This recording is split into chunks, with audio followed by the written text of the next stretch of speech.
Olá, boa tarde, 12:01, quinta-feira, 15 de junho de 2023. Começa agora o TJ Minas Notícias com os assuntos que são destaques no Poder Judiciário. Desembargador do TJMG, Afrânio Vilela, é candidato à vaga do STJ. Criação de Museu do Judiciário em Ouro Preto é tema de reunião. Homem é condenado por ferir a honra de uma policial militar. STF vai decidir se tribunais de contas podem analisar constitucionalidade de leis. Esses são os destaques da edição de hoje do TJ Minas Notícias. Eu sou Mércia Lívia. Eu sou Renata Marques.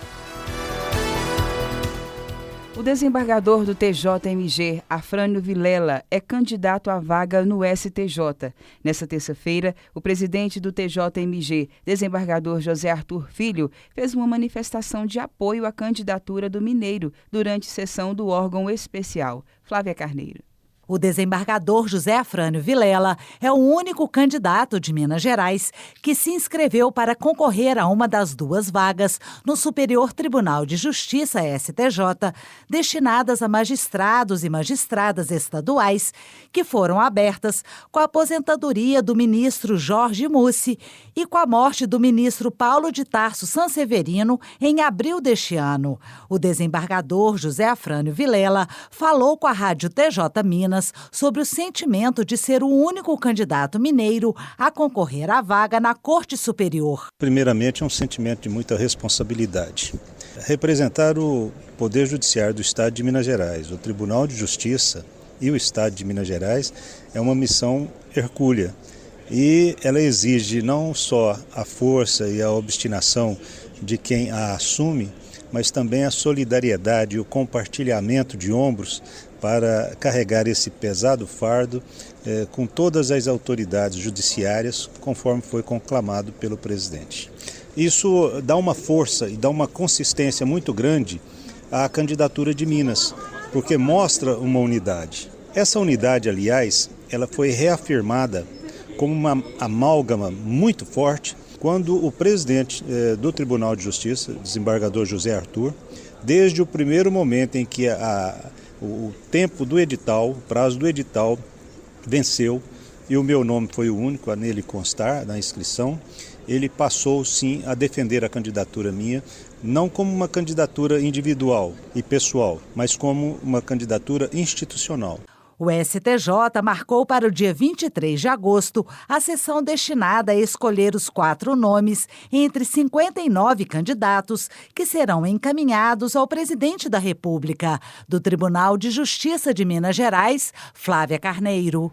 O Tribunal Regional Eleitoral de Minas Gerais empossa hoje os desembargadores Otávio Bocalini no cargo de presidente e Ramon Tássio na vice-presidência e corregedoria da Corte Eleitoral. A solenidade a ser realizada no auditório do TRE em Belo Horizonte vai contar com a presença do presidente do TJMG, desembargador José Arthur Filho, e de diversos magistrados mineiros. Os desembargadores foram eleitos em sessão da Corte Eleitoral, realizada em março, e exercerão os cargos até junho de 2024. No período, terão a responsabilidade de conduzir os preparativos da Justiça Eleitoral para as eleições do ano que vem.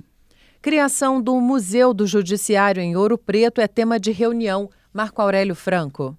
No encontro foram definidos procedimentos para viabilizar as obras de restauração do prédio do antigo Fórum da Comarca para a criação do museu. A reunião buscou também um alinhamento entre os magistrados de Ouro Preto, a Prefeitura e a direção do TJMG sobre o encaminhamento das obras e a realização de uma celebração em agosto para marcar os 150 anos de criação do TJMG. A ideia é que o novo museu seja instalado no prédio do antigo Fórum da cidade, no Centro Histórico. O superintendente jurídico institucional, desembargador Gilson Soares Lemes, representou o presidente José Arthur Filho no encontro realizado nesta quarta-feira na sede do TJMG em Belo Horizonte. Do Tribunal de Justiça de Minas Gerais, Marco Aurélio Franco. Homem é condenado por ferir a honra de uma policial militar. E mais, STF vai decidir se tribunais de contas podem analisar constitucionalidade de leis. Voltamos em instantes.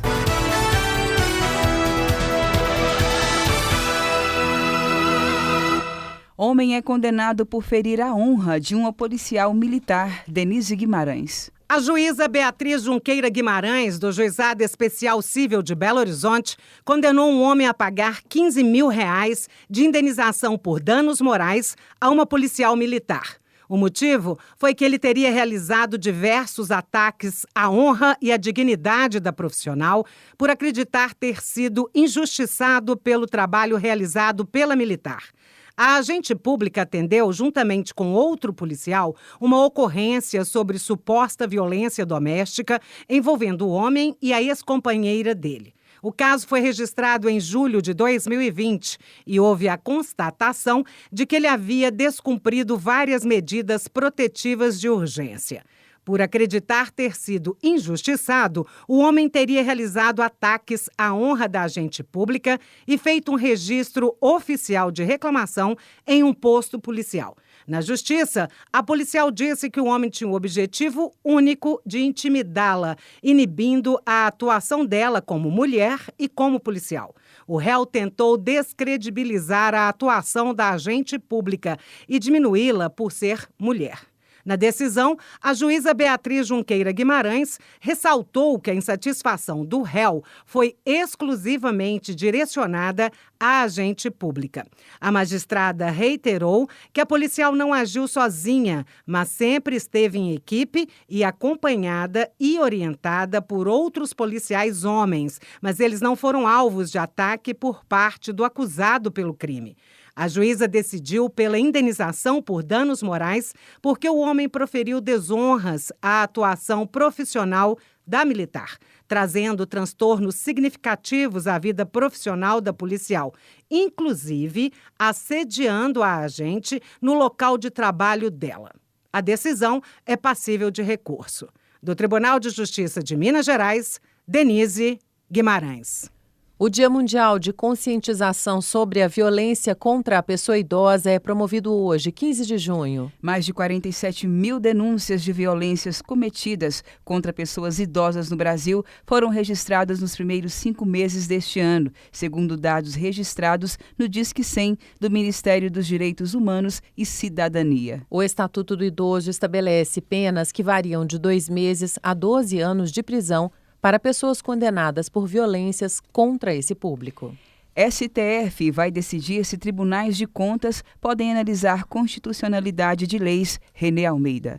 A segunda turma do Supremo Tribunal Federal decidiu direcionar ao plenário o recurso extraordinário com agravo que discute a possibilidade de tribunais de contas apreciarem a constitucionalidade de leis municipais. Na prática, o colegiado vai discutir o alcance da súmula 347 do STF, editada há 60 anos. Autor da sugestão que resultou na remessa da matéria ao plenário, o ministro Gilmar Mendes argumentou que a súmula foi editada com base em apenas um precedente e pode estar ocasionando decisões judiciais que demonstram seu anacronismo. O caso concreto envolve decisão do Tribunal de Contas dos Municípios de Goiás, que declarou inconstitucionais leis do município de Chapadão do Céu, que tratavam da revisão anual dos salários de servidores, vereadores e prefeitos em 2005 e 2006. Ao analisar o caso, o Tribunal de Justiça de Goiás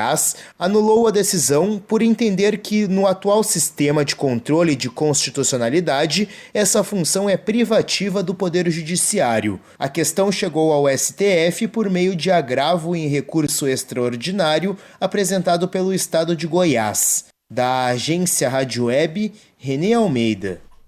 O TJ Minas Notícias fica por aqui. Você pode nos acompanhar também pelo YouTube com imagens aqui direto da Rádio TJ Minas. Acesse o portal tjmg.jus.br. No final da página, há links de acesso à TV TJ Minas e também à Rádio TJ Minas. Siga ainda no Instagram, TJMG Oficial. Às 14h tem o Tarde TJ Minas e às 18h a nossa segunda edição. Para você, uma ótima tarde, boa quinta-feira e até amanhã. Boa tarde, até amanhã.